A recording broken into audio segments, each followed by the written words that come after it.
बेवफा पति ने अपने पत्नी के साथ धोखा किया और अपना बंधन किसी और से जोड़ लिया।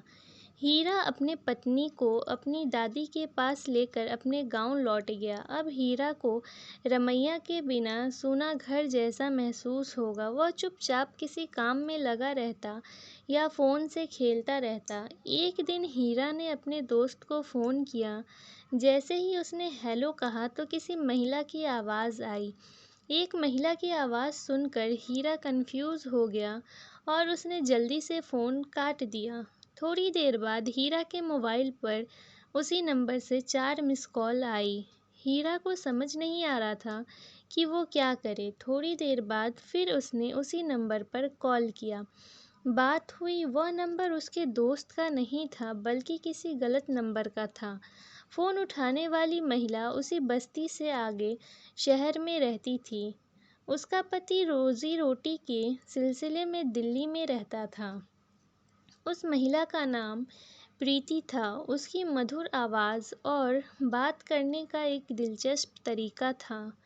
रात 10 बजे से 2 बजे तक के बीच हीरा उससे रोज़ फ़ोन पर बात करने लगा। अब यह रोज़ का दिनचर्या हो गया था। हीरा जब भी अपनी पत्नी और प्रीति के बारे में सोचता था तो उसे लगता था कि कुछ ठीक नहीं है। ऐसे में उसे खुद को संभालने में पूरा दिन लग जाता। लेकिन फिर भी जब रात होती और प्रीति का मिस कॉल आता तो हीरा का दिल फिर से उस मीठी आवाज़ के चपेट में आकर रुई की तरह बिखर जाता। अब वे रोज़ बात करने लगे। फिर एक दिन मिलने का प्लान बना। हीरा को शाम 4 बजे सिटी पार्क आने को कहा गया। हीरा समय से पहले पहुंच गया, जबकि प्रीति 15 मिनट लेट आई। प्रीति की गोरी रंगत और दुबले पतले शरीर के अंदाज में गजब का जोश था। कुर्ती और चूड़ीदार पैजामा में वह बेहद खूबसूरत लग रही थी। वह शिक्षित थी। दिन हफ्तों में और हफ्ते महीनों में बदल गए। यहाँ उसकी पत्नी एक बेटी की माँ बनी और इधर हीरा के गांव के दोस्त फिर से काम पर लौटने की तैयारी करने लगे। विदेश जाने से पहले माँ ने हीरा को रमैया और बच्चे को देखने के लिए आने को कहा। 5-6 दिन के लिए हीरा ससुराल पहुंचा। रमैया का पीला और बीमार चेहरा देखकर हीरा बोर हो गया। काली और मैली जैसी लड़की को देखकर उसके होश उड़ गए। हीरा को एक दिन में ही ससुराल से भाग जाने का मन कर रहा था।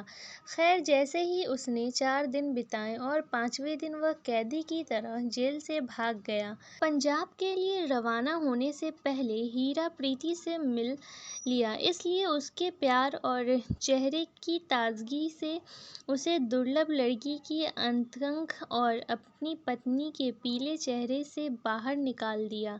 1 साल बीत गया। हीरा वहीं रह गया और अन्य काम भी करने लगा। अब वह प्रीति को पैसे भी भेजने लगा। इधर उसकी पत्नी सास के पास न होने के कारण मायके में ही रही। उम्र बढ़ने के साथ उसकी पत्नी और दादी का शरीर ज़्यादा काम करने में अफसल हो रहा था। अपना और अपनी बेटी का पेट पालने के लिए रमैया बस्ती के बाहर 2-3 घरों में घरेलू काम करने लगी।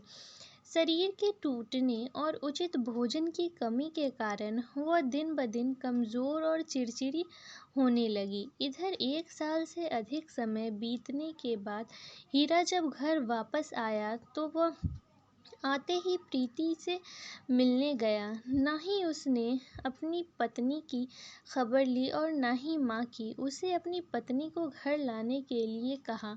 अब प्रीति भी उससे मिलने बस्ती की तरफ आ जाती। कभी बस्ती के बाहर के स्कूल में, कभी खेतों के पीछे तो कभी कहीं और मिलने का सिलसिला चलता रहा। पोती की हालत और उसकी बढ़ती उम्र को देखकर पत्नी की दादी ने हीरा की माँ को अपनी बहू को घर वापस लाने के लिए कहा, संदेश भेजा। आखिरकार माँ के कहने पर हीरा पत्नी को लेने ससुराल पहुँच गया। ससुराल में आकर पत्नी ने देखा कि हीरा या तो घर में नहीं रहता और होता है भी है तो हमेशा कहीं खो जाता या फिर अपने मोबाइल के बटन दबाता रहता, पता नहीं क्या कर रहा था। ऐसे में एक रात जब उसकी पत्नी जागी तो उन्हें लगा कि हीरा किसी से बात कर रहा है। आधी रात बीत चुकी थी।